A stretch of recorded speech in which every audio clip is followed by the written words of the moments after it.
Hello and good afternoon.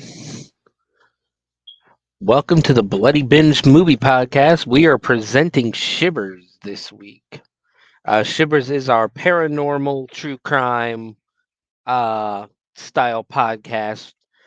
We do this every other week just to try to keep it a little fresh. We might actually switch it up to once a month, depending on the viewership and depending on what people think of the show. We'll do like movies 3 weeks of the month, and then the fourth week we'll do Shivers. Um, Still trying to figure a couple of things out with it, and that just like I'm still trying to figure a couple of things out with the Bloody Binge. But this week we are talking the Ghosts of Gettysburg, Pennsylvania. Um, for those who don't know, I always say that. I always say that. I gotta stop saying that. But if you didn't pay attention in school, the Gettysburg, Pennsylvania, is basically the location of the bloodiest battle in the American Civil War, between the Union and the Confederates, um, and one of the very few battles to actually take place on on the Union side of the battle. Um, it is a very bloody, and it could possibly, if you look enough into it, it actually could be the battle that actually was a turning point in the war. But we'll go into that here in a minute. But first, we're going to do stupid and weird news. Basically, just going to read a couple of. We're just going to do a couple of articles that are kind of silly, kind of interesting, all that good, all that kind of stuff. Well, let's go ahead and start with this one. Uh, Scranton clown charged with prostitution after undercover sting. So, a professional clown. This is in Carbondale, Lackawanna County. I guess Pennsylvania. Actually, Scranton is in Pennsylvania. A professional clown is facing charges after meeting an undercover officer during a prostitution sting, police stated. According to Carbondale Police Department, on Sunday, May 18th, officers began an undercover investigation regarding prostitution. On an online website, officers said they found a man later identified as Francis Bui. Basically, his last name is Bui. 28 of Scranton, advertising himself under the escort section of the site. Police stated they contacted Bui to set up an appointment, and Bui agreed to perform sexual acts for $100 an hour at a hotel in the city. Okay, so I've watched enough cops and I've watched enough Law and Order shows to know that if you're a prostitute and the person you're talking to is really trying to get you to give him a price, yeah, maybe don't give him a price. You know, that it's more than likely a cop. So yeah, just some friendly advice to any prostitutes out there. Don't give them a price. The minute you give them a price, they got you. The undercover officer met Bui and he was arrested on scene. Bui told police it was the first time he offered prostitution services and he knew it was wrong, as stated in the affidavit. Bui also told the officers he performs as the amazing Franco and just got back from traveling with the circus, according to court documents. He has been charged with promoting prostitution. So, does anybody want to hire a clown prostitute? Anybody at all? That just Blows. Yeah.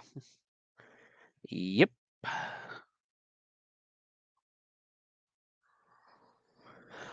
So moving on to our next story. This is going to be one more of an interesting one, and I saw something about this last week. But the iconic Home Alone house in Illinois suburb hits the market, and the asking price is $5.2 million. The famous house featured in the it's in Winnetka, Illinois. The famous house featured in the holiday classic Home Alone hit the market on Friday. The iconic home, located in the 600 block of Lincoln Avenue in Winnetka, went up for sale with an asking price of $5,250,000. Built in 1921 and fully renovated and expanded in 2018, the 9,126 square foot Georgian style home features 5 bedrooms, 6 bathrooms, a basement, and a 3-car garage. While on the outside, the house maintains many of the lovable characteristics of the McAllister home. The interior has been fully renovated and several luxury amenities have been added, like a gourmet kitchen, a fully equipped gym, a movie theater, and an indoor sports court.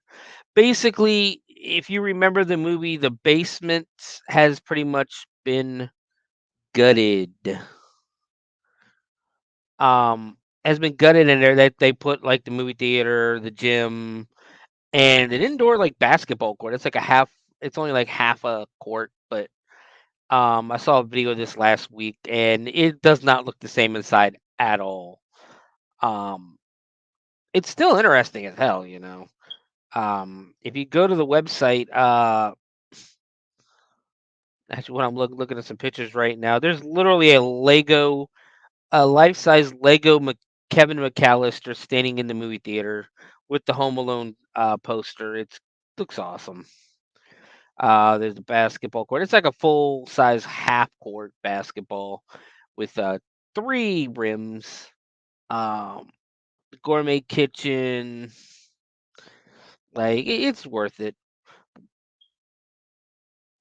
Tucked away in a north suburban Winnetka, the home is only half a mile from Lake Michigan and about an hour's drive away from downtown Chicago. The holiday favorite Home Alone hit big screen in 1990, and the home acted as the peaceful backdrop for Kevin McAllister's antics as he attempted to thwart a pair of inept criminals' attempts to burglarize the house. While a pair of bumbling burglars do not appear to be included in the sale, potential buyers still have a chance to own an iconic piece of cinematic history. Fans of the film had the opportunity to stay in the home back in 2021 when the owners rented it out for one night only on Airbnb. Visit the Caldwell Banker website to view the full listing.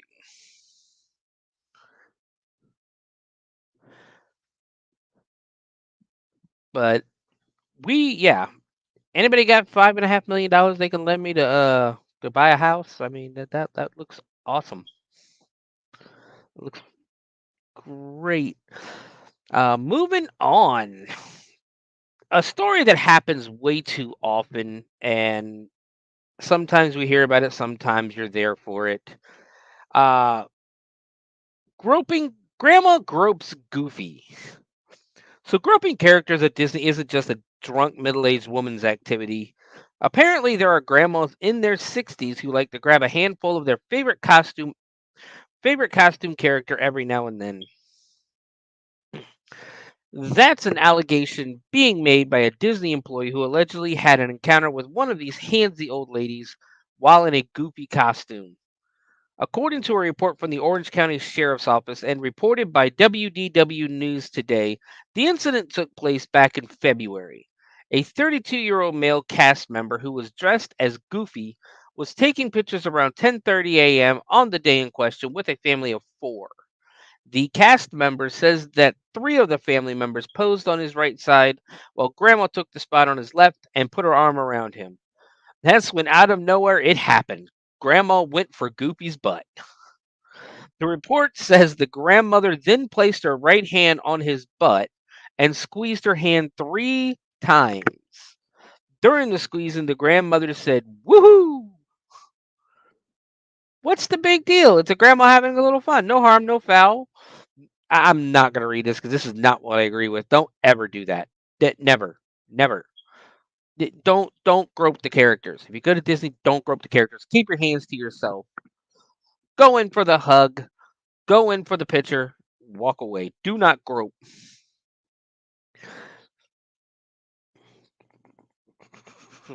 Normally, I would agree with. No harm, no foul. Normally, this is what this person wrote. Okay, this is not me. This is not Sewer Dweller. This is not Steven. This is the person who wrote this article. Normally, I would agree, but Grandma could be very well be the kind of visitor who goes a little too hard in the paint while at Disney. I'm talking about the ones that take a dump while waiting in line if need be to avoid losing their spot. No, get out of the fucking line. Go to the bathroom. What is wrong with It's her outfit that gives it away. Grandma was strolling through the park on that February morning wearing a black Minnie Mouse shirt that read Nana Mouse. If you want to wear a Minnie Mouse shirt, fine.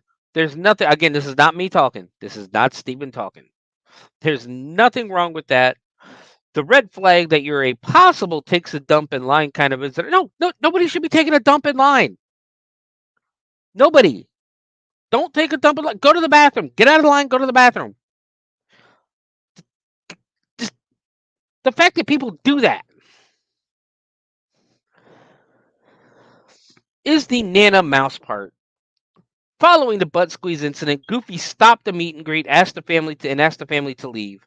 He then let his attendant know what had gone down. The grandmother stated with an attitude, "What? I guess he doesn't want us here." According to the report, the family then walked off. The grandma wasn't named and only a description of what she was wearing, including that crazy person shirt, was provided. A Disney photographer witnessed the incident and provided a statement to the police. The photographer said Goofy stopped the interaction with the family and was asking them to leave. The report said the photographer then overheard the family talking after the incident. The father, who apparently is well aware that Grandma oversteps boundaries at times, asked her, "What did you do?" Okay, if now bear with me here. If you're at Disney with Grandma and you obviously have to ask on numerous occasions, you have to ask Grandma, "What did you do?" Maybe don't let Grandma near Goofy.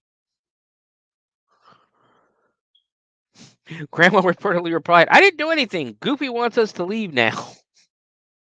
There have been no arrests made despite the fact that Goofy told law enforcement that he had his butt squeezed over his costume and he wants to prosecute the handsy grandmother for battery. That now we all know people who go a little crazy for Disney. We all know these kind of people. Don't be these kind of people. Don't grope Goofy or Mickey or Minnie or Donald or any of any of the characters. Don't. It really isn't that complicated. Like there's a video online. I don't know how many people saw it or not, but there's a video online of a couple of years ago where this girl goes up. Gaston from Beauty and the Beast was, I guess he does. In one of their storybook regions, they or one areas of the park, they do a a meet and greet with Gaston. He's supposed to be funny and outgoing and all that stuff. He interacts with the people, with the customers and fans and guests and all that good stuff. And I guess she walked up and just started groping his chest, and he just immediately, nope, nope, get out of here, nope, no picture, nothing, get out. And the woman didn't act like she didn't know what she did wrong, or that she didn't do anything wrong. And he's like, "There's kids present. No, no, stop this. Go." I think we're getting to the point where we do forget that we, as adults, are not children, and we can't go do and get away with the same things that children can sometimes, even though children clearly shouldn't get away with that. Um, it yeah, just don't grow goofy, okay? Moving on to our next story. Mexico City from the AP, from the Associated Press. Mexico's federal archaeology agency on Monday accused the conservative governed city of wow. I'm going to pronounce this. I might be wrong, so don't hold me accountable. But I believe it is the city of Guanajuato of mistreating one of the country's famous mummified 19th century bodies. The National Institute of Anthropology and History, INAH, said that during recent renovations at the museum where the mummified bodies are on permanent display, that one of the arms of the mummies came off.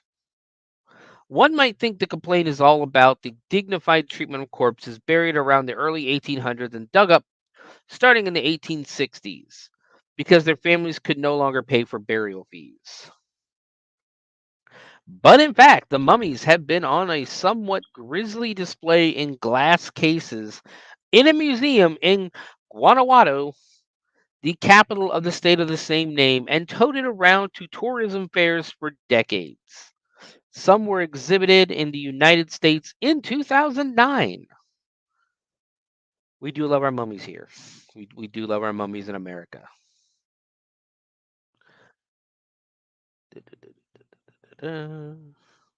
What appears to be at the root of the latest dispute is a turf battle between the INAH, which believes that it has jurisdiction over the mummies because it says they are national patrimony, and Guanajuato, which considers them a tourist attraction. The state and city are governed by the conservative National Action Party, which the Morena Party, the party that holds basically the party that holds the power at the federal level, considers its arch enemy. So there's your root of all evil. Once again, politics. I don't like talking politics on my podcast or any other show or anything in that matter. But I will tell you right now, if you believe for a second that any politician has your best interest in mind, I don't care if they have a D next to their name. I don't care if they have an R next to their name. They do not have your best interests in mind at all. None of them do. And just like here, they're arguing if it was the same, political party in control of the city and the state and the government, like the country got the federal government, I don't think there'd be an issue. But there it is right there. On Monday, the institute said it would demand an accounting of what permits and procedures were followed during the museum's renovations. These events confirm that the way the museum's collection was moved is not the correct one, and that far from applying proper correction and conservation strategies, the actions carried out resulted in damages, not only to this body, not only to this body, the institute wrote in a statement. Yeah, that whole thing was taken out of context. I don't know if it's taken out of context or wasn't. You don't get the whole statement because there's a comma right after bodies, right after the word body. So yeah, take that for what you will. It did not say what, if any, other bits of mummies had fallen off. It appears that this situation is related to a lack of knowledge about proper protocols and the lack of training of the personnel in charge of carrying out these tasks. It continued. The Guanajuato city government did not immediately respond to requests for comment. The preserved corpses were unintentionally mummified when they were buried in crypts in a dry, mineral rich soil environment in the mining state of Guanajuato. Some still have hair, leathery skin, and their original clothing. The Institute appeared to be miffed because personnel in Guanajuato, not the Institute's own staff, is in charge of the approximately 100 mummies, in part because they were mostly dug up before the Institute was founded in 1939. They remain under local control, something that has rankled federal officials in the past. There it is again. Like every time it's something to do with politics. In 2023, experts from the Institute complained that a traveling display of mummies could pose a health risk to the public because one of the mummies appeared to have fungal growth. It is not the first time that the extremity of a long dead person becomes a national political issue. In 1989, the Mexican government weathered a wave of criticism after it removed the arm of Revolutionary General Alvaro, Alvaro Obregón, severed in battle in 1915 after being displayed in a jar of formaldehyde in a marble monument for a half century. Visitors said it had become unsightly, and so the arm was incinerated and buried. In 1838, Antonio Lopez de Santa Anna, who served as president of Mexico 11 times, lost his leg in battle and had it buried with honors. By 1844, an angry crowd that accused him of treason dragged the leg through the streets of Mexico City and apparently destroyed it. Don't mess with Mexico, because apparently if you piss off Mexico, they will find your leg that you buried 20 years ago, dig it up, and they will drag it through the street and go, "Hey, bitch, I got your leg."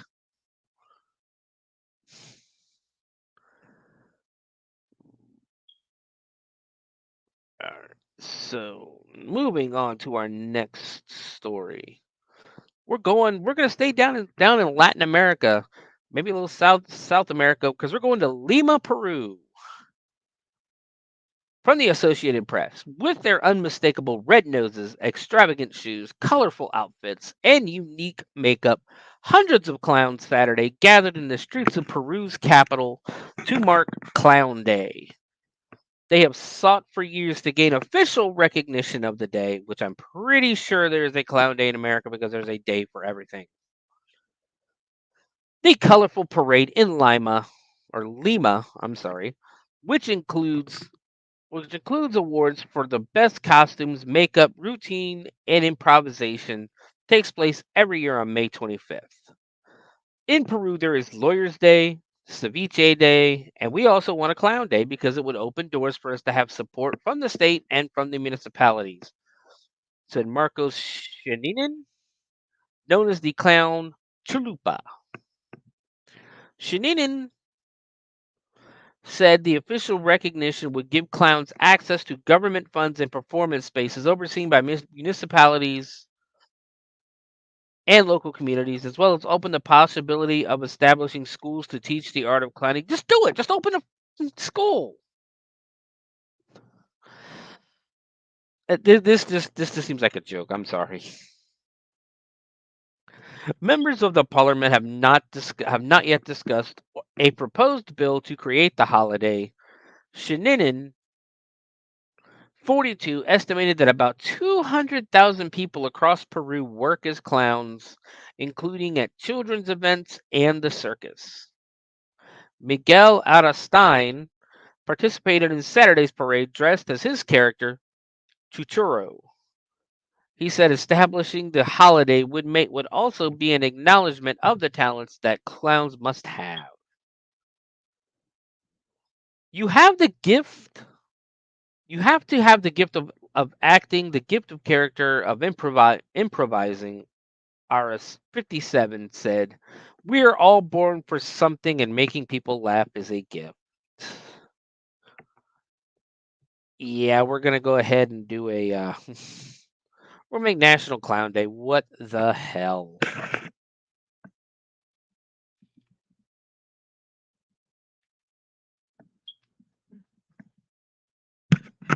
Pardon me, folks. Live radio, taking a sip of drink real quick. Moving on, Wilmerding, Pennsylvania, back in America.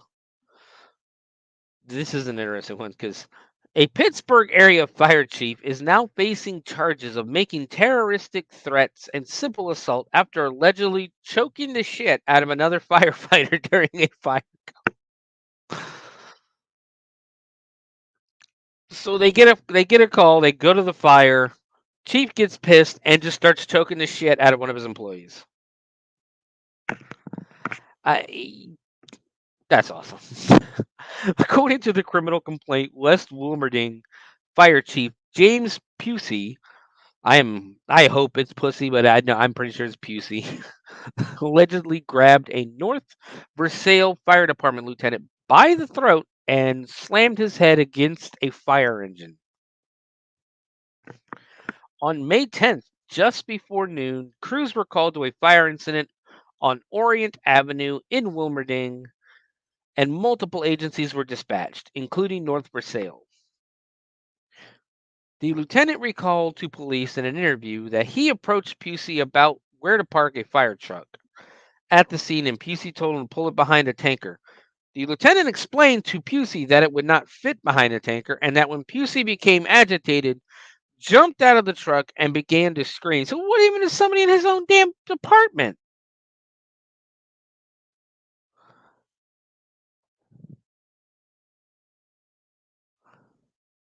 Wow. He allegedly said to the lieutenant, "What the bleep did you say to me? I'll kill you." From there, Pusey is alleged to have grabbed the lieutenant by the neck and slammed him against the truck and continued to shout expletives and threaten him. The Pitcairn chief of police ultimately separated the fight. The lieutenant showed police photos of his neck after the fight, and he had abrasions to his neck. He also provided police with medical reports as he received medical attention following the fight. Pusey is now facing charges of making terroristic threats and simple assaults. They, yeah, be a sight to see. I will say that. That would be a sight to see. Um, two firefighters fighting at a call. Yeah. All right, there we are. All right, so that's last story for this week, and then we will move on to Gettysburg. This is something I read about a couple of days ago, and I think a lot of people have read about it. But here we go again. Tampa, Florida. A billionaire from Ohio is planning to plunge to Titanic level depths in a multi-million dollar submersible nearly a year after a sub tragically imploded on its way to the ship's wreckage. Was that really a tragedy? Dumbasses were driving a sub with a frickin' PlayStation controller.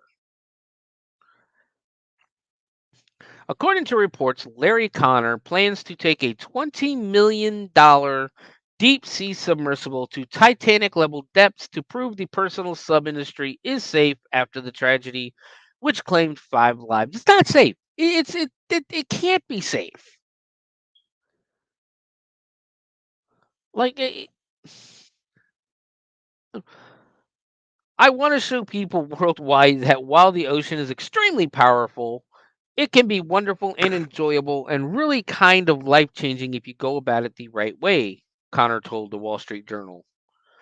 Connor plans to venture to the ocean depths with Triton Submarines co founder Patrick Leahy. The duo will plunge into the ocean in a Triton 4000 2 Abyssal Explorer, a two-person submersible sub. According to Triton Submarines Warehouse website, the vessel is the world's deepest diving acrylic sub. The 4000 is the name in the name represents the number of meters it can dive. The Titanic sits at about 3,800 meters. Hey guys, how about we just not go visit the frickin' Titanic? Why is that not an option? Why is it not an option to just not go visit the Titanic? Like, it, it, don't go visit the Titanic. But it's another rich guy who thinks he knows more than everybody else. Well, he might be right, but are we really gonna miss another billionaire if he don't make it back? But that's all the silly and stupid news for this week. I hope you guys enjoyed that section of the show. We're gonna move on to our topic, the Ghosts of Gettysburg. As I said at the beginning of the show, I have been to Gettysburg. I've been to Gettysburg on two occasions. Once to go to um a horror movie convention, Horror Find. This is way back in like 2009, 2010. I think it was like 2008, 2009. Um, and then another time recently. It is a wonderful place. I love Gettysburg. It's very pretty, very small town. Um, definitely still stuck in 1863. Uh, you'll have random people walking down the street in, Civil War garb, like reenactor garb.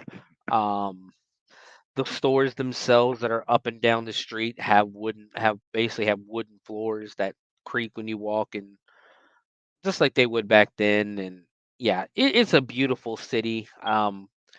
I have had my own paranormal experiences there, a couple of them actually. The one thing I will say about, well, we'll get into my experiences a little bit later, I think. But the one of the things I can tell you right now about Gettysburg is when you go to the battlefield itself, which the whole city is a battlefield. The whole city is part of the battlefield. There was fighting going on everywhere, not just the farmland, not just the empty fields that is the national park, um, or what they call the battlefield itself, but the whole city is the battlefield. Um, there was fighting, the Farnsworth. Then there were Confederate sharpshooters there. Union embankments on both sides. Encampments rather, not embankments, but encampments on both sides. It's if you go there, you'll see it, and there is an eeriness on the battlefield itself, though, because you could be 20 feet from the road, watching these cars go by, and you won't hear a thing. It is like dead quiet. And it's eerie because you should hear the cars, you should hear the vehicles driving by, but it is dead quiet. Um, and if you do get to Gettysburg, be prepared. There are ghost tours everywhere. Do your research if you plan to take a ghost tour, because I always encourage ghost tours. That's how you, if even if you don't believe in the ghost stories themselves, go go on the ghost tour and experience the stories that are told. Because you're gonna get stories that you won't hear otherwise. Um, about the actual, about certain things that have happened in the history. Like we talked, like our last episode, the first episode of Shivers, we talked about we talked about Colonial Williamsburg and how you learn the history of Colonial Williamsburg. You don't learn about Lady Anne Skipwith uh on the tours, on the regular tours. Going through the Wythe House, when you're walking through the Wythe House, you don't learn about Lady Anne Skipwith. When you go through the Peyton Randolph House, you don't learn about all the death that's happened there. Um, you just don't. When you go through the jail, the only thing they tell you is that yes, Blackbeard's pirates were housed there after Blackbeard's death, but they don't tell you about the hauntings or anything like that because. And it's the same thing in Gettysburg, when you go through, you learn about Jenny Wade. You go to the Jenny Wade house, you learn about Jenny Wade. When you go to the battlefield, they tell you about the battle, the history of the battles. However, if you talk to a park ranger and you ask a park ranger anything about the hauntings, they will tell you they have no idea what you're talking about. Even though a lot of them have had their own experiences and encounters, they will not talk to you about it. They're not allowed to. The basically the Park Service's official stance on the haunting and the paranormal in Gettysburg is that maybe it does, maybe it doesn't. Um, Also, if you go to Gettysburg, I do suggest everybody goes to Gettysburg. Like I said, it's a fun place. It's a beautiful place. And just for the experience. Um, but if you do go to Gettysburg, understand that you cannot go on the battlefield itself after dusk. Once the sun sets, if you are caught on the battlefield, you will get arrested. No ifs, ands, or buts. They don't play that game. The reasoning being is because of artifact hunters. You have a bunch. They've had for years. They've had problems with people going onto the battlefield and start digging up the battlefield, trying to find like old bullets, old watches, old, memorabilia from the Civil War. And they don't need that. They don't need the whole battlefield being dug up by people with, metal detectors and that. And it ruins the atmosphere. Sorry about that. Um, it kind of ruins the atmosphere of the city and of the experience, from of Gettysburg. Um, and they do their best to prevent all that stuff because it's wrong. But now, but visit Gettysburg, take your pictures, get your experiences. Like I said, do research. If you do go to Gettysburg, Pennsylvania, do research. Um, don't just pick the first ghost tour you find because there are hundreds of them.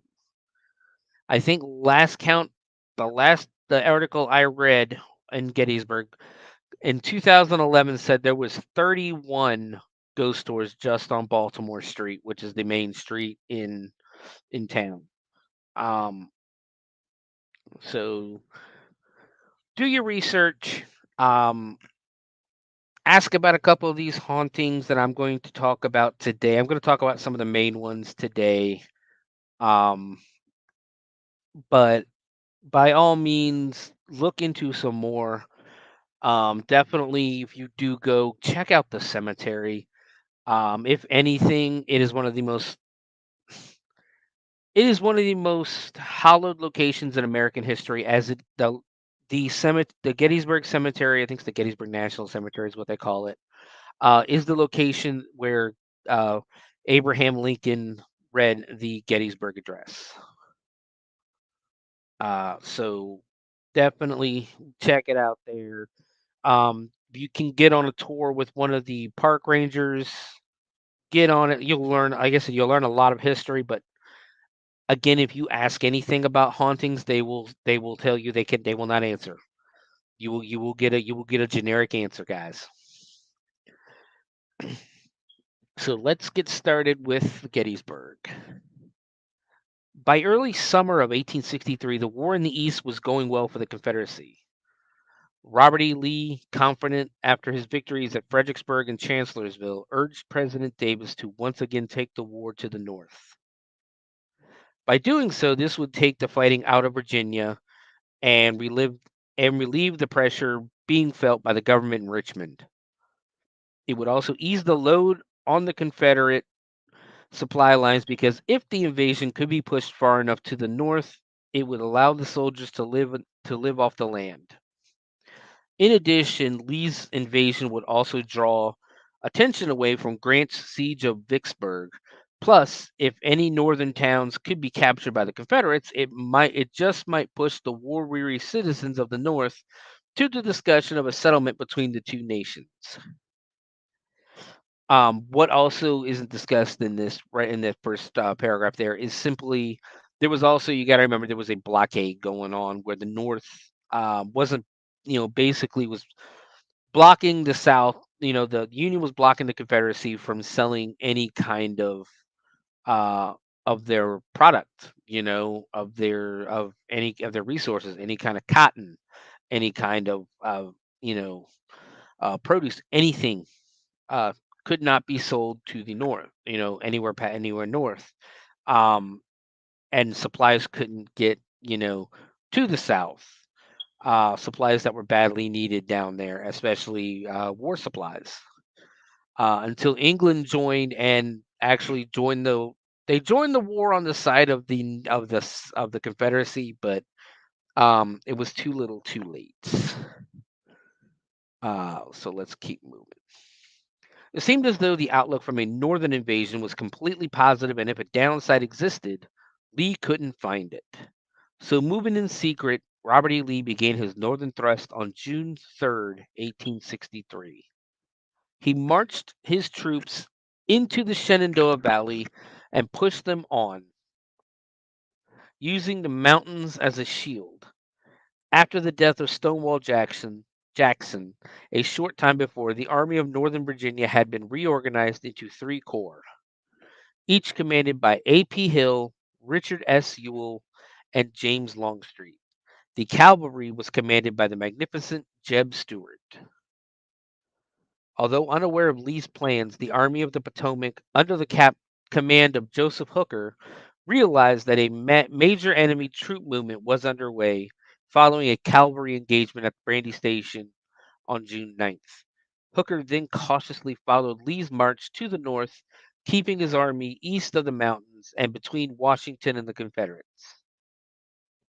On June 15th, Robert E. Lee overwhelmed a Union force at Winchester and then continued northward. By June 28th, all of the Confederate troops had crossed over into Union territory. They were still widely scattered out, but all were converging on the Pennsylvania capital of Harrisburg. Meanwhile, tension between Washington and General Hooker was increasing. Once again, Lincoln was disappointed by the inaction of one of his generals, and on June 28th, he appointed George Meade to replace Hooker as the head of the Army of the Potomac. Coincidentally, on this same day, General Lee received a message that the Union Army was on the move, heading toward his new location. This came as a shock to Lee, as he had been depending on Stuart to keep him aware of all enemy activity. Although no one knew it at the time, Stuart had seemingly vanished. He was involved in a daring raid east of the Federal Army, and all communications with the main Confederate force had been cut off. Lee's information came from a shadow figure who has been remembered throughout history only as the spy Harrison, a man who worked for Longstreet but who disappeared after the battle. He informed Lee that Meade was now in charge of the Union Army and was marching north to meet the Confederates. With the news that the Federal Army was aware of his plans, Lee sent out an order to concentrate the Confederate forces at Cashtown, a small village between Chambersburg and Gettysburg. Here, Lee would prepare to confront the Federal advanced troops. The Confederate Army was now in place to the north and west of Gettysburg, while Meade pushed the Federal Army from the south, moving northward from the area around Frederick and Emmitsburg, Maryland. Both armies were in the dark as to the whereabouts of the other on June 30th, the day that cavalry units under command of General John Buford rode into Gettysburg. Before this time, there was nothing to set Gettysburg apart from hundreds of other small communities in America. The population of the small town was of about 2,400 people, and aside from a thriving carriage industry, its only claim to fame were its two colleges, the Lutheran Theological Seminary and Pennsylvania College, also known as the Gettysburg College. It was nothing more than a sleepy little Pennsylvania town in 1863, but all that was about to change.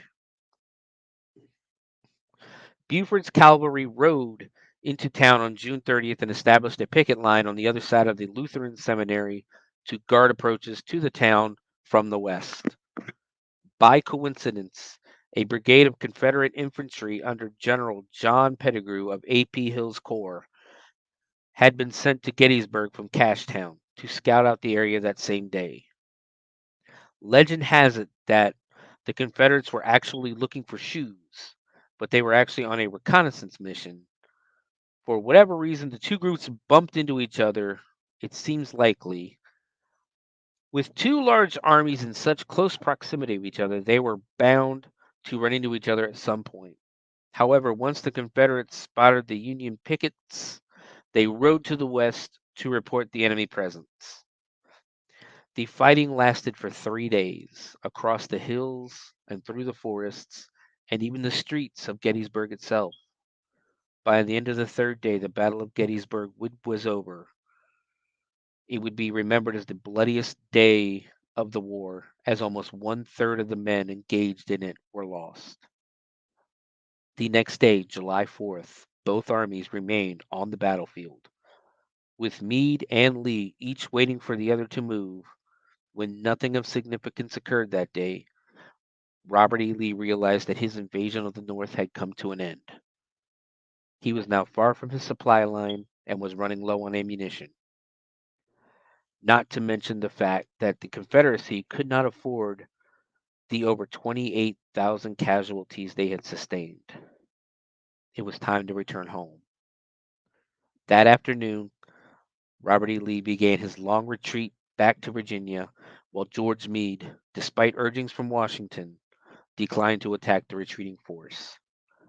Behind them, the streets and fields of Gettysburg were littered with bodies of the dead, slowly decaying in the heat of the Pennsylvania summer. The people of the town were also left with thousands of the wounded to attend to, and homes and businesses were quickly turned into field hospitals.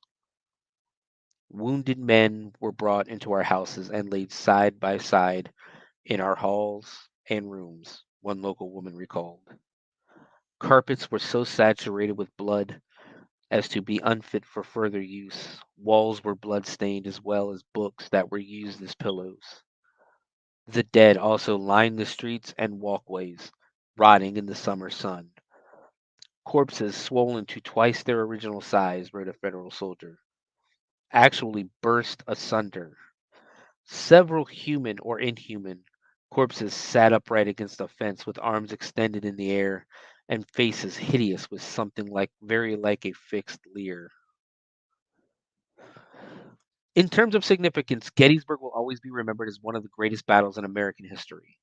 It was the turning point in the war, and it was probably not a coincidence, in the greater scheme of things at least, that the day after the battle ended also marked the fall of Vicksburg to General Ulysses S. Grant.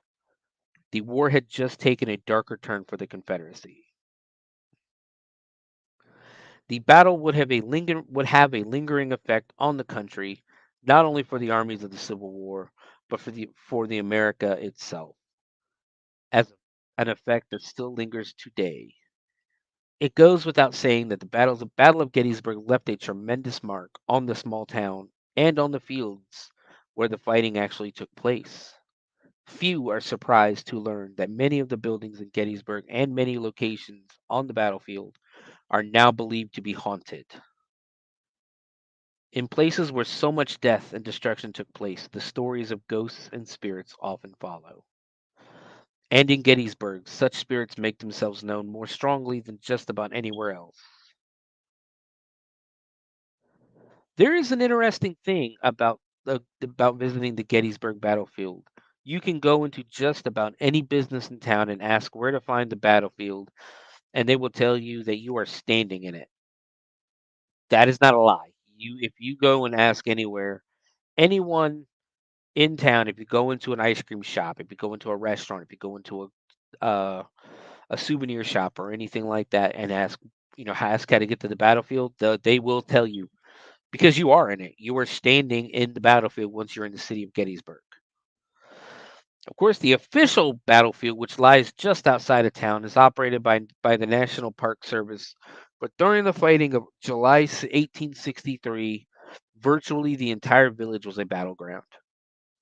Skirmishes took place through the town, and when the Federals retreated on that first day of the battle, they poured into Gettysburg, fleeing to to the relative safety of Cemetery Hill. Many were killed here, their bodies left to await burial on the streets of the town.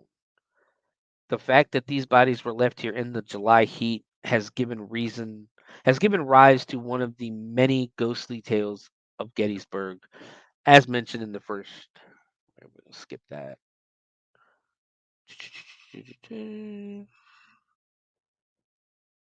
All right, the author here is go basically at.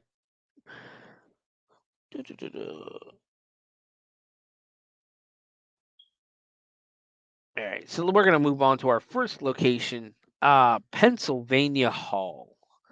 Um, Located within the boundaries of the town is Gettysburg College, or as it was known in 1863, Pennsylvania College. The small, attractive campus seems a quiet place today, and anyone who visits here would probably be surprised to learn that during the battle, the college was in the midst of the fighting. At the time, the college consisted of only three big brick buildings, which provided lodging and classrooms for little more than 100 students. When the battle erupted, the campus was thrown into the midst of the fight, providing shelter for the wounded and dying as a field hospital. The 1832 Pennsylvania College of Gettysburg, now Gettysburg College, initially shared the Gettysburg Academy building on High Street with the Gettysburg Theological Seminary. The college purchased 6 acres from Thaddeus Stevens for $528, and the hall, with 4 stories and 150 by 45 feet, was built with a portico on the south side and a 24 by 17. I don't know, this says and a 24. I don't know what the hall was the only academic building until the 1847 Linnean Hall was dedicated as a museum of natural history, later becoming the chemistry lab, then the second academic gymnasium. Okay, the one thing I can tell you right now, from the actual battlefield, you can see the portico. The portico is almost like what you would see on top of the Capitol building, except it's a lot more open. Think more if you've been to DC, think more of the Jefferson Memorial. Um, a lot of the Union soldiers, a lot of the Union generals, and that use the portico uh, as like a site, basically where you can stand up there and see over the battlefield. Um, there is a famous picture. I was not able to find it online to show you guys, but there is a famous picture online. Let's go ahead and put this up because there's the Pennsylvania College from basically back in the day. Uh, the big thing, if you look at the big building on the right, which you can see my clicker, there is the portico is the thing on top. But there is a famous picture in Gettysburg, and I want to say it's at Mark Nesbitt's shop. Um, that was taken recently, about I'd say about 15 years ago now. Somebody took a picture and like from the battlefield facing the portico, and you could clearly see somebody standing there in what looks like a union uh uniform. And it's creepy because it looks like that. And apparently when they called over to the college, the um security or the janitors or someone went up there to check, and there was nobody standing there, but there is clearly somebody in the picture. So again, if you're in Gettysburg, look for that picture. I couldn't find it online. I wish I could, but I could not, unfortunately. But not surprisingly, the college is said to still bear the marks of not only the physical effects of the battle, but the spiritual effects as well. One of the most haunted buildings on campus is said to be Pennsylvania Hall, a large building with stately white columns. It once served as a dormitory for students and now houses the campus administrative offices. The hall was constructed in 1837 and is often referred to as Old Dorm. The large structure was taken over by the Confederates during the battle, but not only for use as a field hospital, but as a lookout post as well. A number of officers, including General Lee, used the cupola of the old dorm to keep an eye on the progress of the battle. It has been said that on certain nights, students and staff members of the college have reported seeing the figures of soldiers pacing back and forth in the cupola of the building. The descriptions of the men vary, but it is believed they may be sentries who were placed on duty there to guard the safety of Lee or to deliver messages to the battlefield. One student reported that he and his roommate, who lived in a dorm about 50 yards away from Pennsylvania Hall, saw a shadowy figure in the tower over a period of several nights. On another occasion, a figure was seen to be gesturing wildly, apparently to a student below, When the student called out to him, believing that perhaps someone was trapped in the tower, the figure vanished. An investigation by campus security found the building to be empty. It is believed to be the terrible conditions of the field hospital, however, which have left the strongest impressions on the building. According to the records of the time, blood sprayed the walls and floors of the room as doctors operated without anesthetic, dealing with bullet wounds by the preferred treatment of the time, amputation. Outside of the operating room was an area where those who could not be saved were left to die. There is no way that we can even imagine the horrible wails, groans, and cries that echoed in this area. Perhaps the most famous story connected to the time of the battle was related by author Mark Nesbitt. Mark Nesbitt is the guy in Gettysburg. He is the paranormal guy. He is the guy who has all the ghost stories, all the information, all the history. He's the guy who writes all the books, everything about Gettysburg. So we'll probably talk about him a lot tonight. And if you ever research Gettysburg, he's the guy who probably wrote the book you're researching with. Give me 1 second, guys.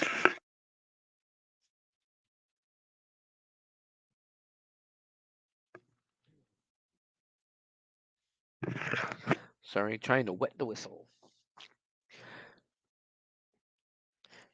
This is actually a really creepy story. I remember them telling us this on a tour, and it's just goosebumps. He told of two college administrators who were working on the fourth floor of the building one night. As they were leaving, they stepped into the elevator and punched the button for the first floor. But instead of taking them to their destination, the elevator mysteriously passed it and came to a stop on the basement level. The elevator doors then opened to a terrifying scene. The basement storage room had vanished, and in its place was the blood-splattered operating room of 1863. Wounded men were lying prone on the floor, and administering to them were doctors and orderlies in bloody clothing. The entire scene was completely silent, although it was obvious that it was one of chaos. Stunned and horrified, the administrators repeatedly pushed at the elevator button, desperately trying to close the doors and escape the scene which lay before them. Just before the doors closed, though, one of the spectral orderlies was said to have looked up directly at the two administrators as though asking him for help. Whatever happened that evening, the two administrators were shaken and frightened by it, and needless to say, never forgot their strange experience.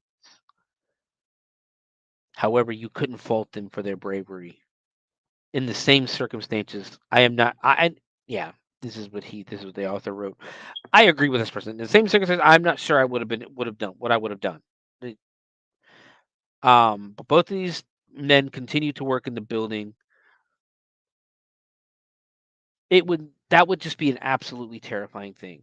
You go, you're getting in the elevator, trying to go to the first floor, ready to go home, and the door just opens up, and you have a scene of basically a Civil War hospital in front of you. Men are dying, bodies everywhere, blood everywhere, amputations taking place right in front of you. Like it would have been terrifying back then. Now it's even more. It would just be that. Yeah. In small concession to the weird experience, though, whenever they had to work at night, they always departed the building by the way of the stairs. I don't blame them. I don't think I'd ever get into an elevator again. But there's another story. We're gonna save that one for here in a little bit. But there's another story about another apparition that appears on the college campus, but that ties into another story.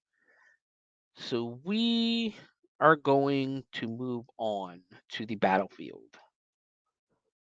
There are scores of ghostly stories and supernatural incidents which have been recorded and experienced by everyday people across the official confines of the Gettysburg battlefield. There are a number of once private residences scattered across the battlefield, which have been reportedly played host to the spirits in the years that have passed since the battle. Most of these homes are now the property of the National Park Service, and often they serve as residences to park rangers and personnel who stay in houses to keep them occupied and in good repair. Nearly all of the nearby homes were used during the battle as makeshift field hospitals and as shelters for the wounded during the fighting. Many believe that such incidents may be what has caused them to gain reputations for being haunted over the years. Perhaps these traumatic events served as catalysts for the ghostly events which about allegedly followed. Not surprisingly, as employees of the United States government, the Rangers are usually very reluctant to discuss their supernatural encounters on the battlefield. Those who do speak usually do so off the record, which nevertheless creates a fairly impressive documentation of events beyond our understanding. So, the first place we're going to visit is the George Weichert House. The George Weichert House is such odd location on the battlefield. This small house has had a surprising number of different occupants over the years, many of whom have had stories to tell. One of the previous residents of the house spoke of a door on the second floor which refused to stay closed no matter what they did to it. One ranger even nailed the door shut with a small wire nail, and yet it refused to stay closed. Possibly connected to this, other tenants reported the sounds of footsteps pacing back and forth in the attic. They would hear the heavy tread cross the area above their heads and then cross back as if someone up there were worried or deep in thought. Needless to say, when they would go up to the attic to check for an intruder, they would find the area to be deserted. Another residence is the Hummelbog House, where the stories say the cries of Confederate Brigadier General William Barksdale can still be heard on certain nights. Barksdale was wounded while leading a charge on Seminary Ridge and was brought to the Hummelbog House. According to an officer from the 148th Pennsylvania Volunteers, Barksdale was last seen lying in front of the house and a young boy was giving him water with a spoon. The general continued to call for water as though the boy did not exist, calling over and over again. In the years since, the legend says the sound of Barksdale's voice can still be heard. And that is not the only story connected to the house or Brigadier General Barksdale either. The other story is connected to the days after the battle, when Barksdale's wife journeyed to Gettysburg to have her husband's remains exhumed and returned to their home in Mississippi. She was accompanied on her trip by the general's favorite hunting dog. As the dog was led to his master's grave, he fell down onto the ground and began to howl. No matter what Mrs. Barksdale did, she was unable to pull the animal away. All through the night, the faithful dog watched over the grave. The next day, Mrs. Barksdale again tried to lure the dog away, but he refused to budge, even though the general's remains had already been loaded onto a wagon to begin the journey back to Mississippi. Finally, saddened by the dog's pitiful loyalty, she left for home. For those who lived nearby, the dog became a familiar fixture during the days that followed. He would occasionally let out a heartbreaking howl that could be heard for some distance. Many locals came and tried to lead the dog away, offering him food, water, and a good home. The dog refused all of their gestures and eventually died from hunger and thirst, still stretched out over his master's burial place. Within a few years, a tale began to circulate that the animal's spirit still lingered at the Hummelball farm. It has been said that on the night of July 2nd, the anniversary of Barksdale's death, an unearthly howl echoes into the night as the faithful hunting dog still grieves from a place beyond this world. The Rose Farm is another location. During the battle, the house was used as a field hospital and burial ground. Hundreds of Confederate and Federal soldiers were buried in rows all around the house and property. They would later be exhumed in November of 18 They would later be exhumed in November of 1863, although the claiming of the bodies and the reburials would continue for years afterward.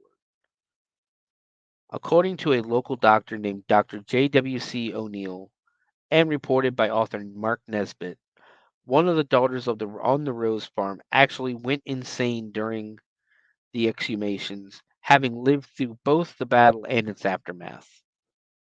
Allegedly, she was to have seen blood actually flowing from the walls of the house, perhaps a grisly reminder from the days when the house served as a bloody field hospital. An account recorded by the Civilian Conservation Corps in the 1930s came from a man who reportedly worked at the Rose Farm just a few weeks after the battle. He was returning home one evening shortly after darkness had fallen and claimed to have seen a strange glowing shape appear near the graves of the slain soldiers. Could it have been a ghost? In addition to these former private residences, spirits on the battlefield itself abound. There are numerous reports of apparitions of phantom soldiers seen marching in formation, riding horses, and still seemingly fighting the battle from various parts of the park.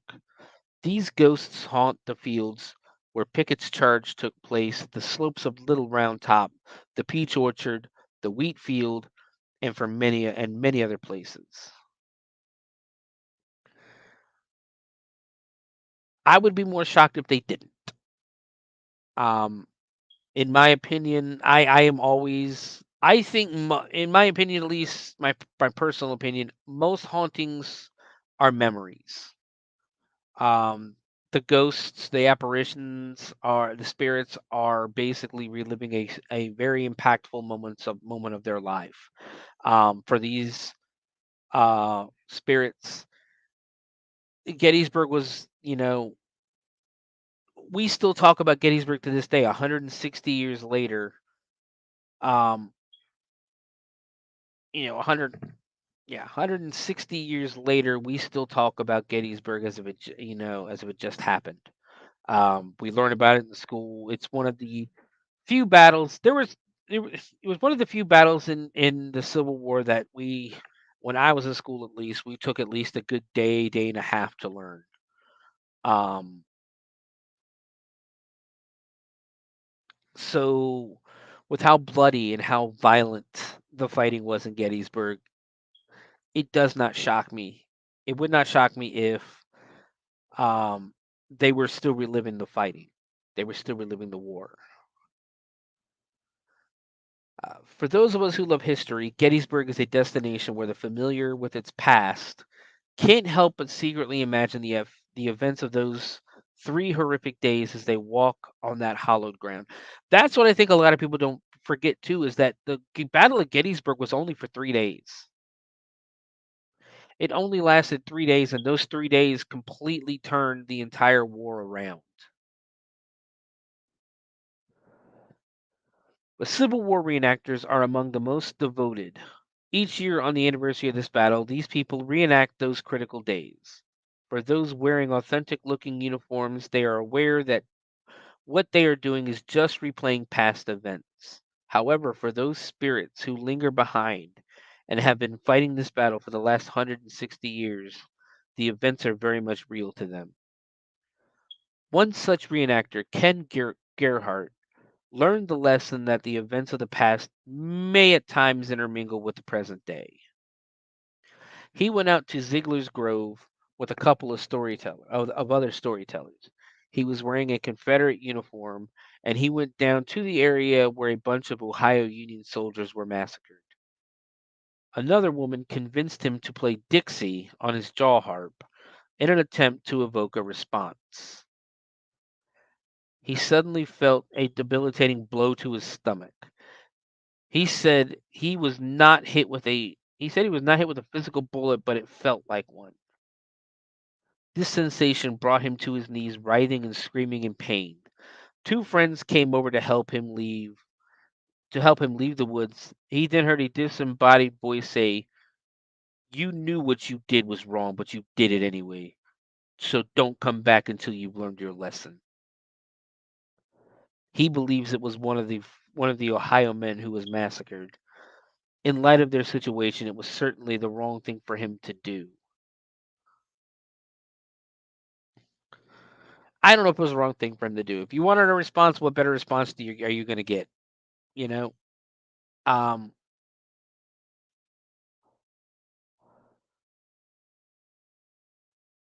it's. I don't agree a lot with Zach Bagans and Ghost Adventures in that.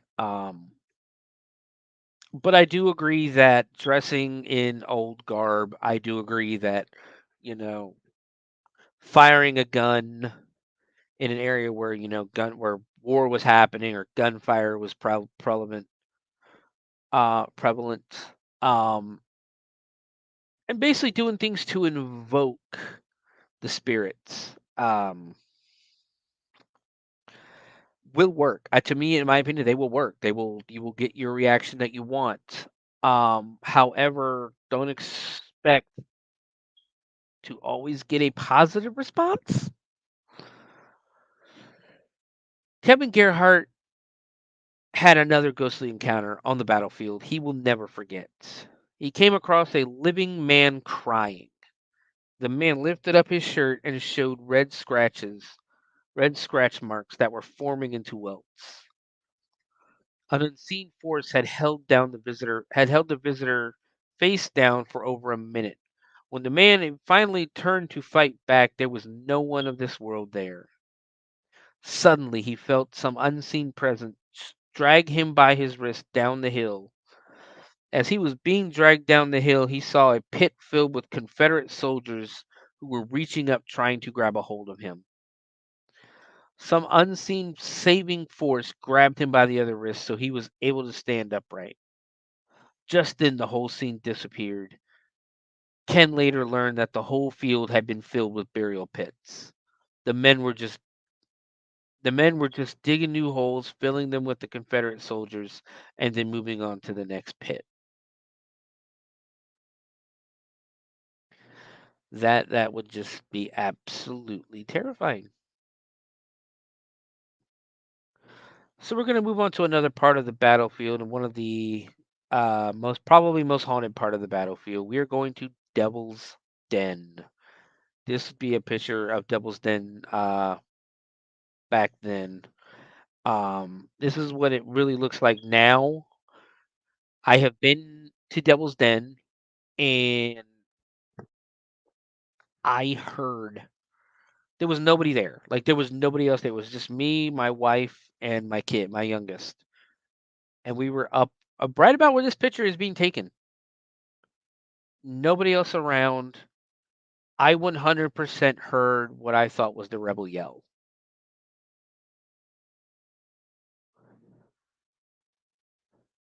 Um, my wife and my kid did not hear it. I know for a fact I heard it. I know I heard it, and you're not going to tell me otherwise. I'm sorry.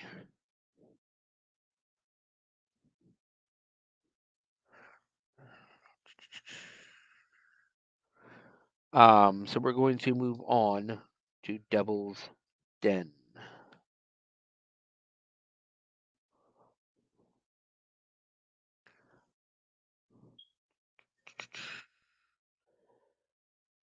The highest concentration of ghostly sightings and strange experiences seem to be in the area called the Devil's Den, and also in the areas around it.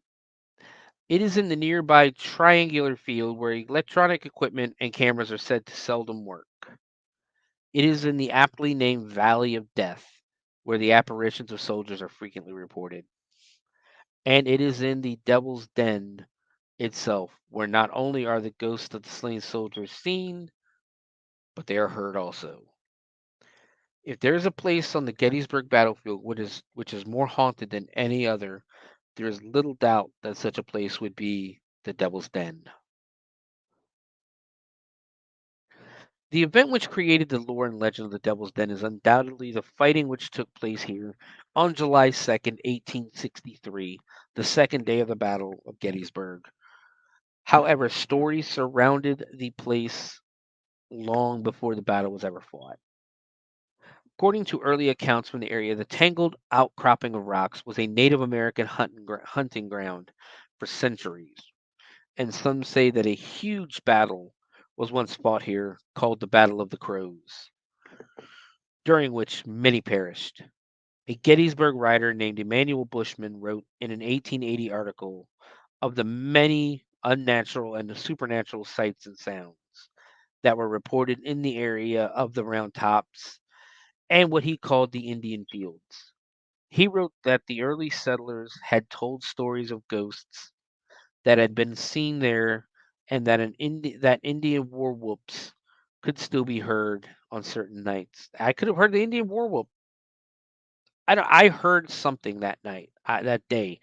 It was actually midday. It was cold outside. It was winter. I'm telling I to me it sounded like it was the rebel yell, but it could have 100% been a war whoop. In addition, he reported that strange Indian ceremonies also took place here.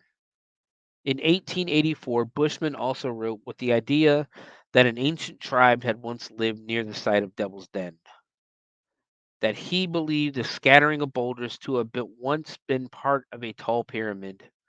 He stated the crevices in the rocks bore evidence of this, and that the pyramid had undoubtedly been destroyed by some forceful blast.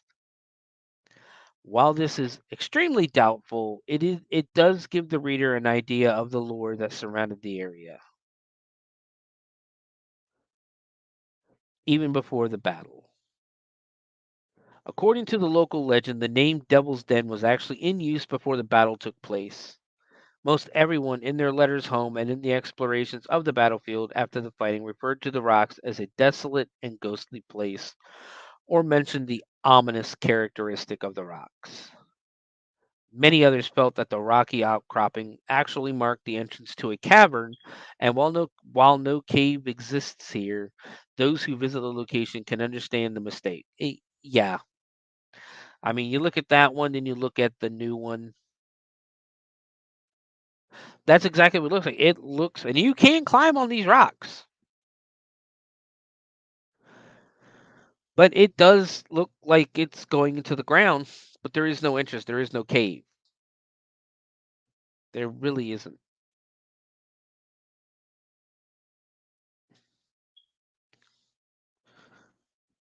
The rocks are piled so high that the crevices between them seem to plunge down into total darkness. Yes, but how the area got its name remains a mystery. Many believe that the strange atmosphere of the area itself may have been contributed to the designation.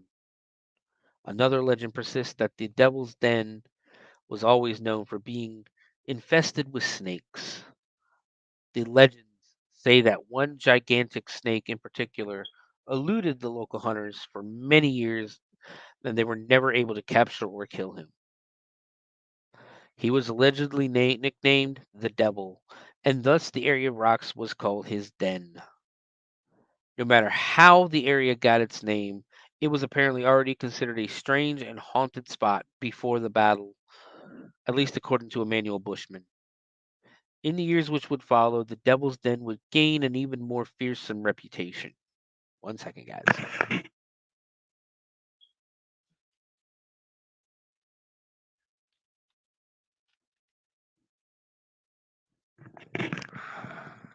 Sorry, had to wet the whistle again.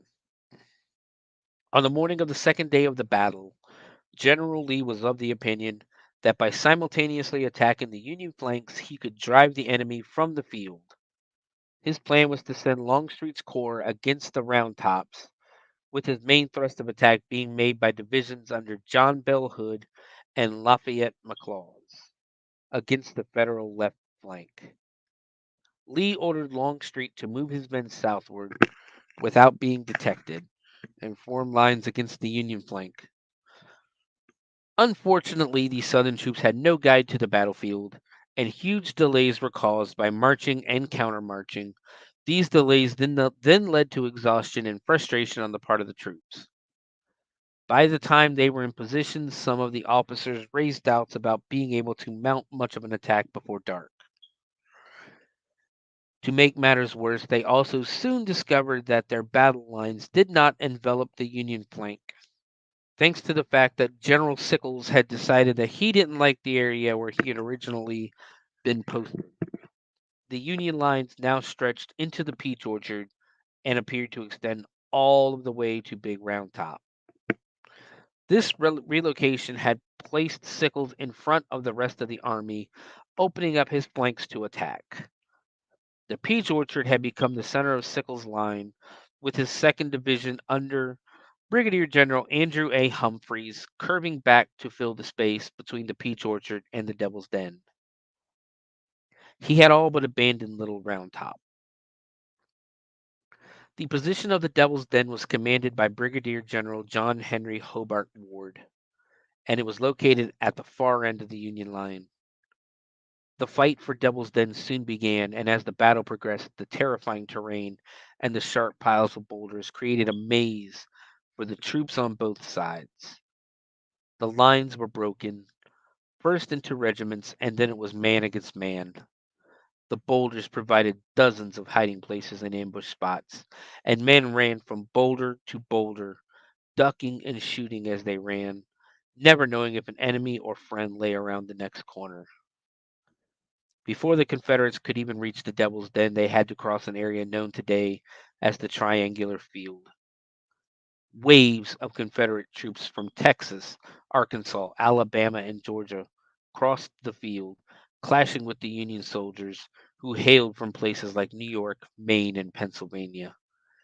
As the Southerners came, they were cut down by the cannons posted atop the ridge ahead, and yet they still came, pushing hard against the Union lines.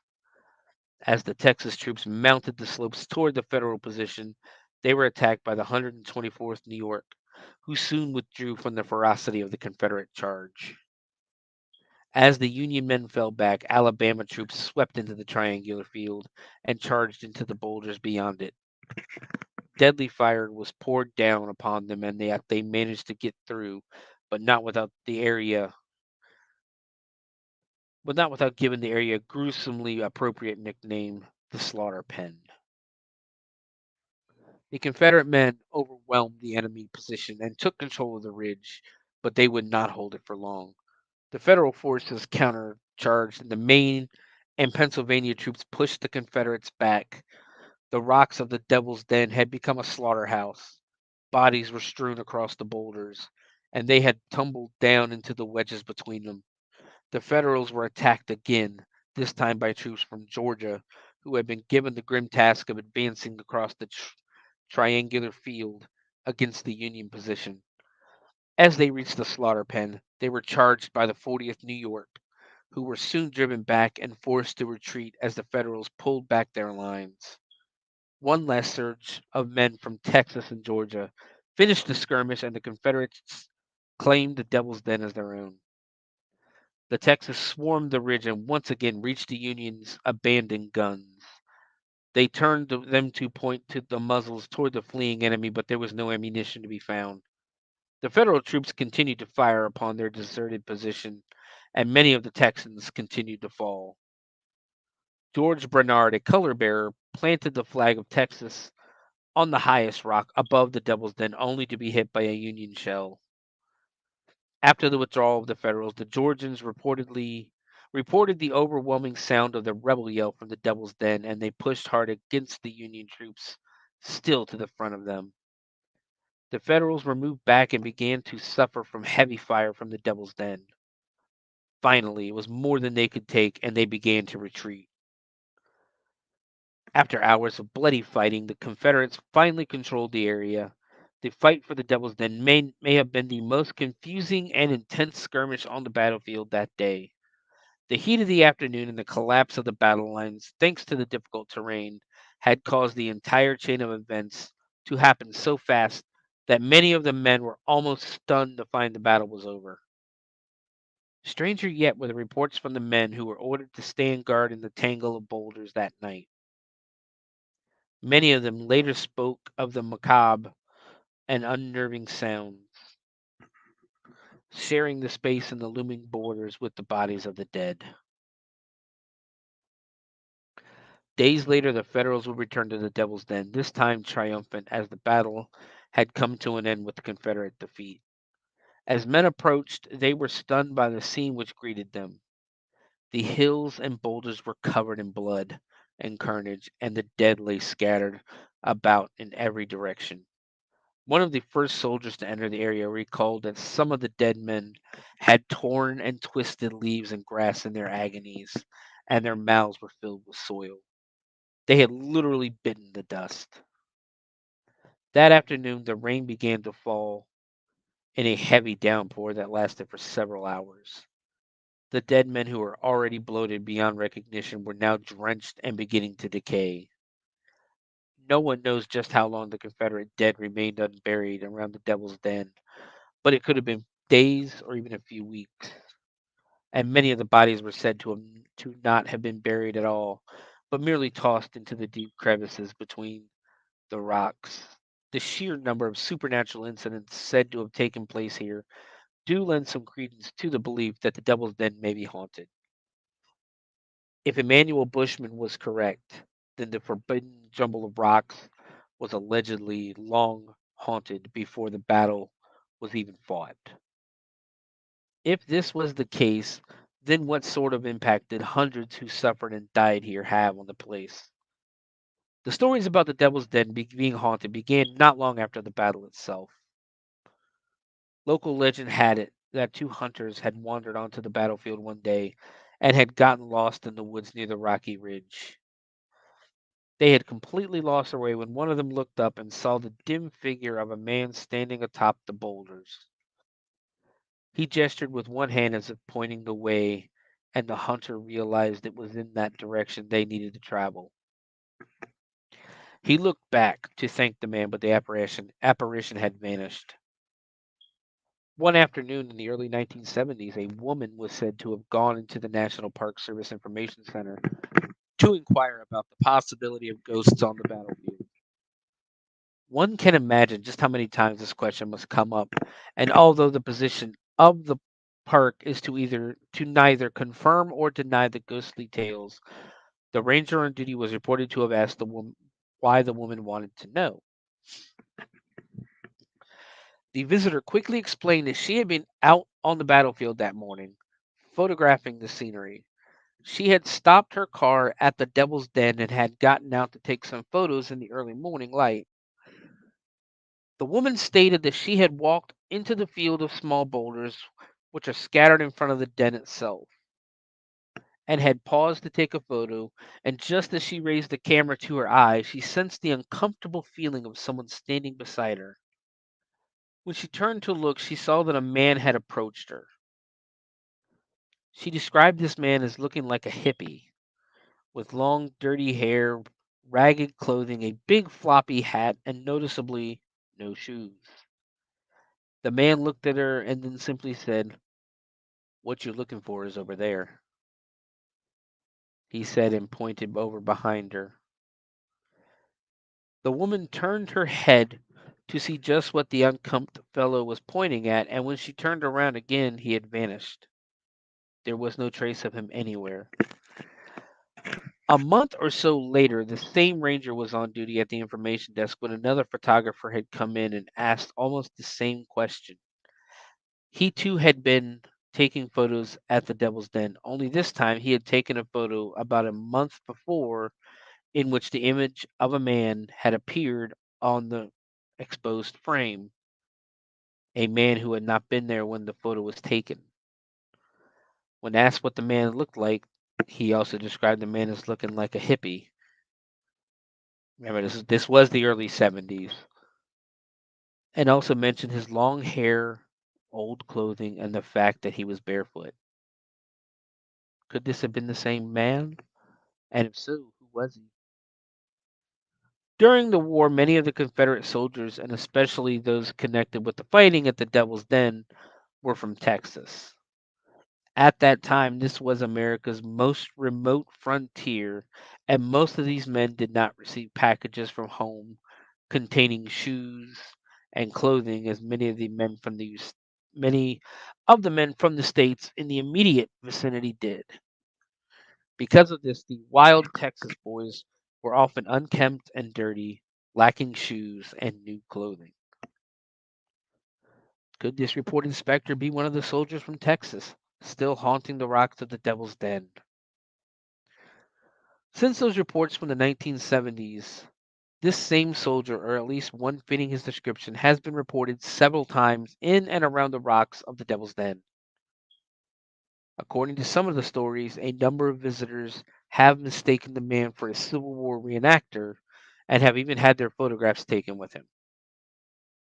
The accounts go on to say that when they return home and have their film rolls developed, the man is always missing from the photo. In addition to this apparition at Devil's Den, there are also reports of a ghostly rider who has been seen and who in turn vanishes. The sounds of gunfire and men shouting, which cannot be unexplained, and literally dozens of photographs which allege to be evidence of supernatural activity.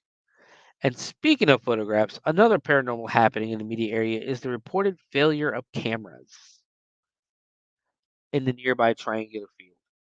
According to the stories, it has been said that video and still cameras do not work properly, if at all, while the photographer is standing in the field. I will say this story goes with a lot of places in Gettysburg, and I will also say that yes, I've tried in certain locations to um, take a picture, and the battery in my camera died, like just completely died.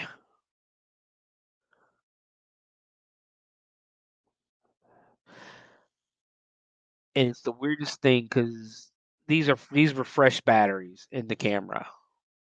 But continuing on, how much truth there is to this allegation is unknown, as I have seen many photos which have been taken there without incident. However, there are also dozens of anecdotal reports from reliable people who claimed unnatural failures of their equipment in the area. Could this be the result of an energy still lingering behind? So yeah, Devil's Den. I mean, just looking at it, you can see the picture on your screen. That again, that is a modern picture. Let's go back to the other pictures. It's the modern picture versus the original picture from back in the Civil War days. Um, it's definitely it's a terrifying place. It's very creepy. It's very a very intimidating building um or area. And I will say it's there's definitely something there. I heard the sound. I can't sit here and tell you if it was the rebel yell or um Native Americans, but either way, something, in my opinion, something's there. At least from my experience. Um,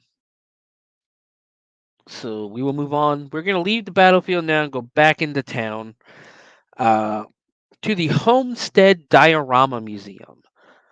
Um, that is what it is today. Uh, but 160 years ago, it was a terrifying place and probably one of the most evil people to ever exist lived here and ran this place. We're going to talk about Homestead Orphanage. Give me 1 second.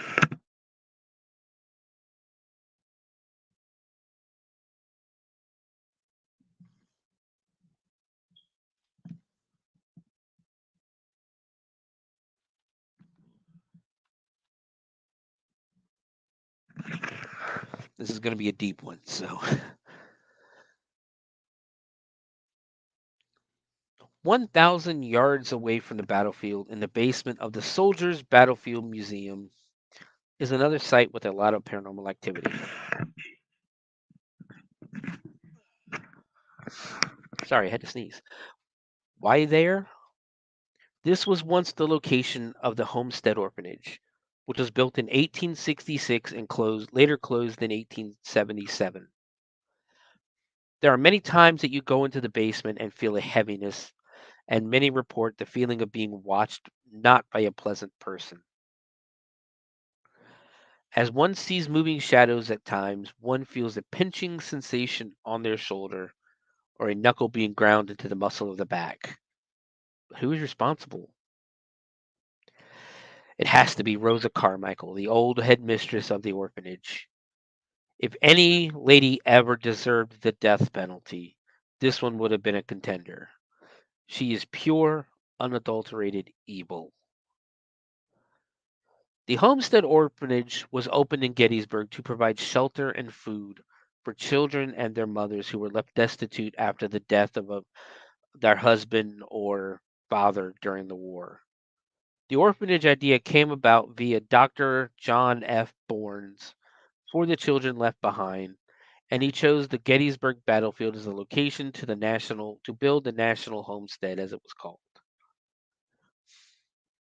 The orphanage started out as a great idea and a happy place in the beginning. Ulysses S. Grant even visited the orphanage in his campaign to build up donations for support of the orphanage.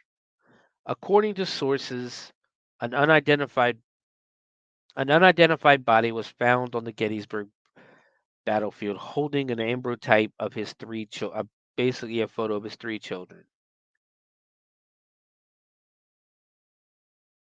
That's the picture he was holding. The body later identified as Sergeant Amos Humiston of the 154th New York Infantry. His widow was Felinda Betsy Ensworth Humiston Barnes. The three children were Frank, Alice, and Fred. In 1866, Felinda moved herself and her children to the orphanage at Gettysburg, Pennsylvania. She was hired as a housekeeper and became the first headmistress. In 1869, Felinda married Asa Barnes and moved to Massachusetts. This is where the horror begins. After Felinda left, a woman named Rosa Carmichael was hired as the new headmistress around 1873. Rumors swirled that Rosa was mistreating and abusing the children. On Christmas Eve, 1875, a 4-year-old boy was discovered in a small outhouse on the orphanage site wearing only a thin nightshirt. The boy was obviously very frightened and cold, and the two men heard the young child screaming. Rosa had locked the boy in the outhouse as punishment due to an infraction. The Gettysburg chapter of the Grand Army of the Republic started an investigation into the orphanage, and Rosa Carmichael was able to find people to lie for her, and any children with marks and bruises were hidden until the investigation was over. After the investigation, the abuse continued. In 1876, an orphan named George London brought forth charges of assault and battery against Rosa. Rosa tried to say the charges were slanderous, but there were many, many witnesses. Rosa was arrested and charged with cruelty to an orphan. She was also convicted of aggravated assault and given a fine of $20 plus court costs. The more disturbing thing is that Rosa Carmichael was allowed to return to the orphanage as headmistress. Now, what it doesn't tell you in that first part is she would routinely lock the kids in the basement, in dark corners of the basement, as their punishment, chained to the walls. There was also a group of older boys that she would call her stick boys that Basically, she would put in charge, and they could beat the other orphans with sticks if they got out of line. There was a previous tradition that the children participated in the Memorial Day parade, marching in the parade to the National Cemetery and placing flowers on the soldiers' graves. In May of 1877, the children did not participate in that year's Memorial Day activities, and it was a big cause for concern. This time around, the investigation dis- this time around, the investigation discovered Rosa had created a dungeon where the worst behaved children, according to Rosa, would be chained to the walls and continued overall cruelty and abuse to many of the children. Some sources cite that Rosa had boys between the ages of 14 and 19 helping her out with the punishment of the other children. These boys were called the stick boys. Children were found dirty, in rags, overall in dire straits from the lady who was supposed to be taking care of them. Not to mention the number of children that were reported as, quote, missing, unquote. Rose's treatment of the children was published in a Philadelphia newspaper and also in the Gettysburg Star and Sentinel. By December of 1877, the orphanage was closed down. The remaining children were removed, and Rosa was forced out of town. There was no trial, and there were no consequences for Rosa Carmichael. There are no further records of where Rosa Carmichael went after she left Pennsylvania. There are not, I looked around, there is not even a photo that I could find of Rosa Carmichael. Many guests and tour guides have reported paranormal sightings over the years. A lot of people have reported hearing chains clinking against the walls in the basement in the quote dungeon unquote area. Others have reported a ghostly apparition of a small boy who appears from the basement's corners and then quickly vanishes when the witness attempts to take a photograph. Some people have claimed to capture a small child in some of their photographs when there clearly was not a child visible to the group during the tour. Within the basement, there are also claims of an unexplained mist that has been seen by many. There have been reports of some seeing toys moving on their own. Voices have been heard, and children and EVPs have been recorded of children playing. Some claim to have gotten pictures of a mean looking woman. Other photos supposedly show faces of children. There are many claims of cold spots throughout the basement. Some tourists have complained of an uneasy feeling in the basement. People to this day are still having encounters with the evil stick boy, he has been known to give off a putrid smell. And in paranormal terms, the putrid smell tends to occur with demonic spirits. It's supposed to be hellfire, it's supposed to be brimstone. Um, Depending on how much you believe in demonic hauntings, I'm still not convinced they're as relevant as the Ghost Adventures guys make try to make it sound. I believe there is some, but I don't believe there is a lot of the hauntings that Zach Bagans says are ghosts or not ghosts but demons. I don't necessarily believe. But on another occasion, a paranormal expert was brought in, and he saw a 16-year-old boy wearing a checkered shirt and wool pants. He was carrying a stick, which he repeatedly slapped in his open palm. One of the tour guides at the museum reported that whenever she would speak about Rosa, she would suddenly feel intense pain in her gut, as if someone was squeezing her from the inside. The pain was so bad she could barely finish the tour. However, as soon as she was done talking about Rosa, the pain would go away. While giving tours in the basement, a docent learned not to close the door to the basement, for whenever she would go up the stairs, she would invite the spirits For whenever she would go up the stairs, she would invite the spirits of the children to accompany the group. Rosa apparently didn't like that and locked her in the basement on at least one occasion. Rosa, Stickboy, and the children continue to haunt this orphanage turned museum. Now, remember earlier when I told you there was another story about uh, another paranormal story revolving around the college? We're now going to learn. Basically, this is an offshoot. Is We're still part of the museum, but it's an offshoot because it does involve the college and is the story of the Blue Boy. The illustrious deeds of Darling Rosa led directly to another ghost story.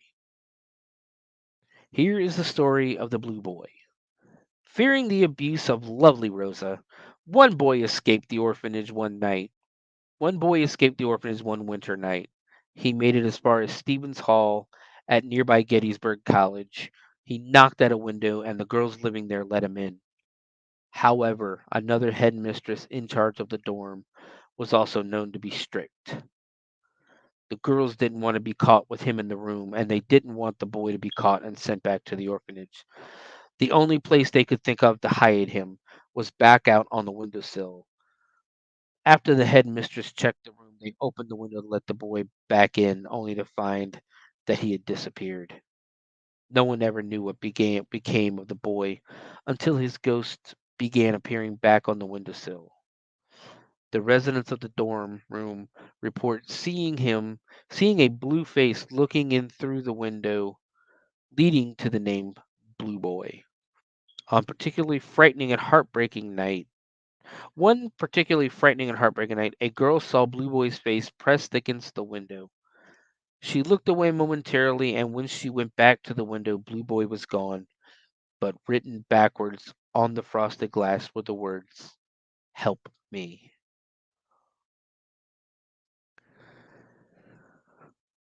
We go from that very sad, very torturous story to a rundown shack on the edge of town,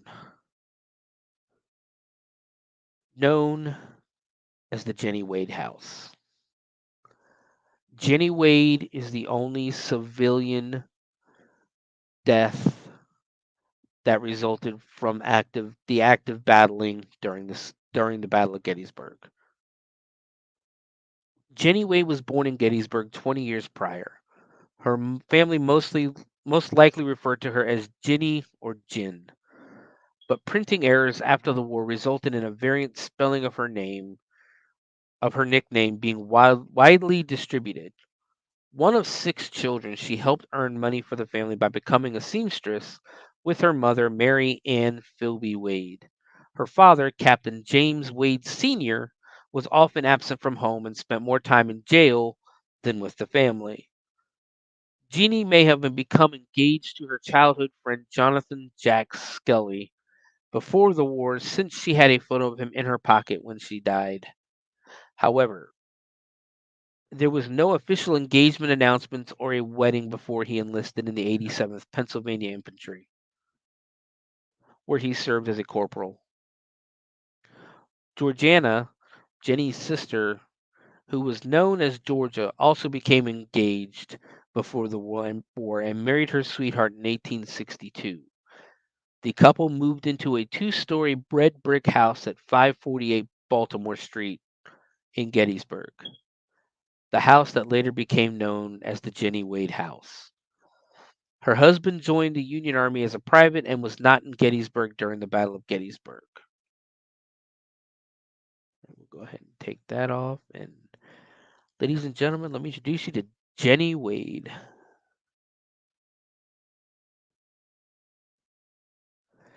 He was also absent for the birth of their firstborn son on June 26, 1863. 4 days after the birth, General John Buford's Union cavalrymen rode into Gettysburg. A day later, Jenny, her brothers, and her mother moved into George's house to care for her and her newborn son and to hopefully be safe from the impending battle. While the Union Army was in Gettysburg, bullets pelted the side of their house. One bullet flew through the house, through the window of the house, hit a bedpost of the bed Georgia was laying in with her days-old son. An artillery shell also crashed through the roof and remained in the house for 15 years, fortunately never detonating. Regardless, the family continued caring for the soldiers.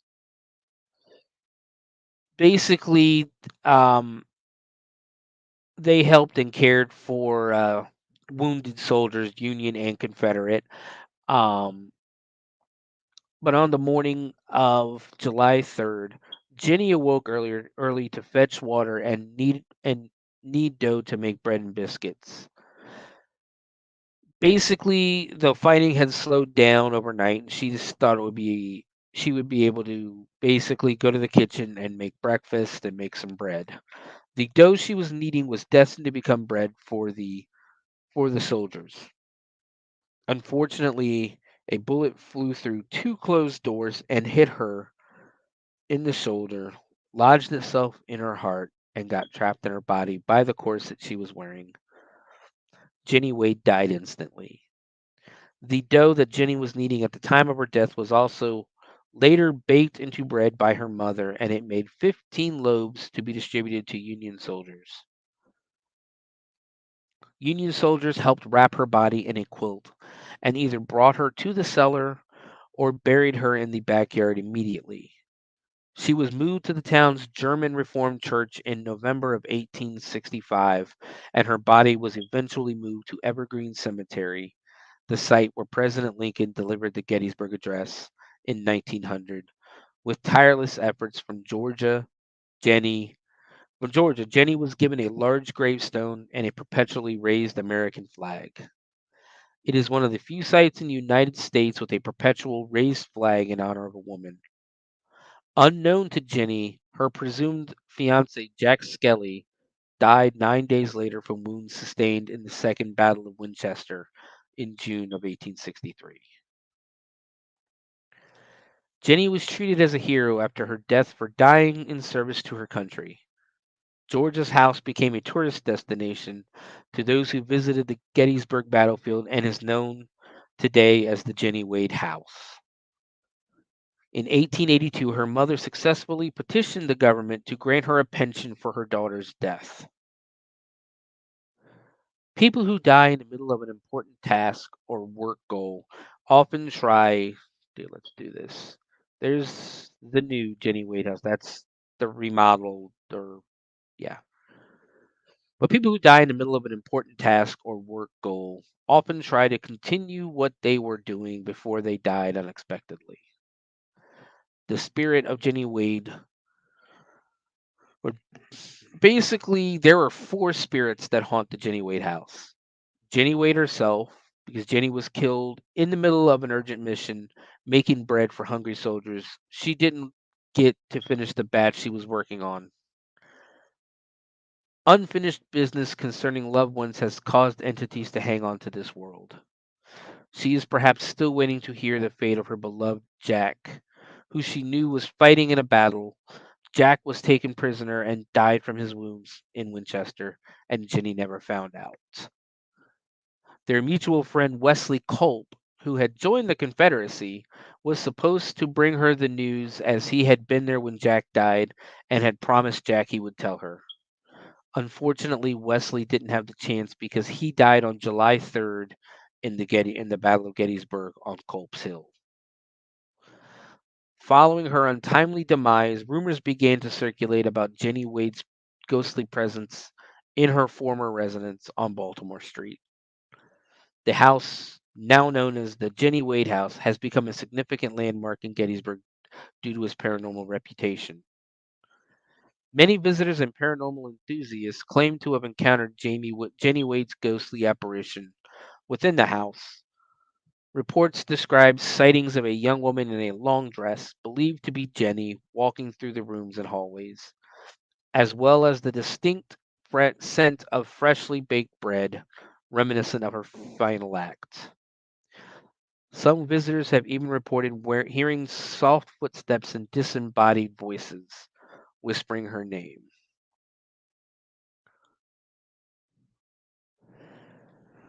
An apparition of a young woman presumed to be Jenny has been seen around the house, who is apparently still baking bread as the aroma of freshly baked bread delights the living. Her favorite perfume, which was rose scented, is noticed as well by visitors and museum caretakers. One unknown male spirit, thought by some to be her father, this male presence, felt and sometimes seen, has been noticed by the living to be hanging out in the cellar. If you remember right in the Ghost Adventures episode, um, when they were in the cellar, he felt uh, Zach Bagans felt someone grab his ass, and he seemed to think it was the father of Jenny Wade because he was making comments and basically making an accusation that the father molested her. That is unsubstantiated. Nobody has ever been able to prove that. Um, but there is another male spirit. He is known to haunt the upstairs area. He smokes cigars and on occasion lets invisible ashes fall on visitors for chuckles. He needed another lesson or two in social graces. And finally, unknown spirits of friendly children have made their presence known throughout the house. They have been known to yell a friendly greeting, "Hey!" If they take a liking to a person, they have been known to grab onto to this favorite person's ankles in an affectionate way and travel with this person during the tour. Other times they have touched the person's hand. On the second floor, the entities of children like to swing on the chains, which are part of the roped off area, that have an antique furniture to prevent visitors sitting or touching on displays. Play with the bed skirts around the bottom of the beds in the upstairs bedroom. And on the first floor, these entities of children like to play downstairs in the first floor bedroom on the rug in front of the deacon's bench. As it is in this room that the downstairs stories are told, the little entities like to play with visitors' jewelry or tug on coats. There are many other locations in Gettysburg that are haunted, including Sachs Bridge. Um, this is literally the longest episode of the Bloody Binge that I have. Let me show you. There's Sachs Bridge that I have done, and I believe we're running out of time today because I think I can only record for 2 hours. So, to find me, or the podcast, Bloody Binge Movie Podcast on Facebook, on YouTube, on Twitch. You can download any of these episodes, the audio version only, on Spotify, Apple Podcasts, iHeartRadio, Amazon Podcasts, and everywhere you can find podcasts on.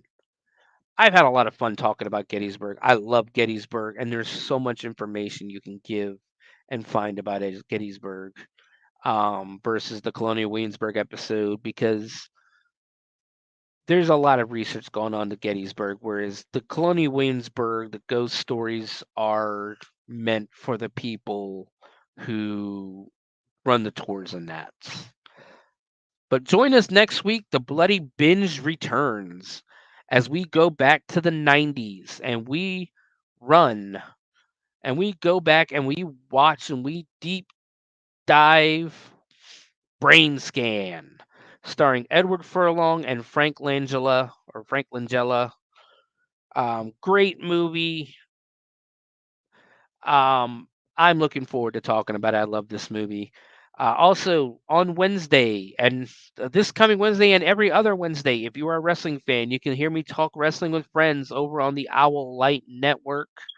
You will find me there sometimes more than just wrestling, but mostly for the wrestling shows um, on Mats and Monsters. So tune in this coming Wednesday for our episode. And guys, stay spooky, stay haunting, and keep watching horror movies. Peace. Oh, I guess I can record longer than 2 hours. That's very interesting. Have a good night. Have a good night, guys.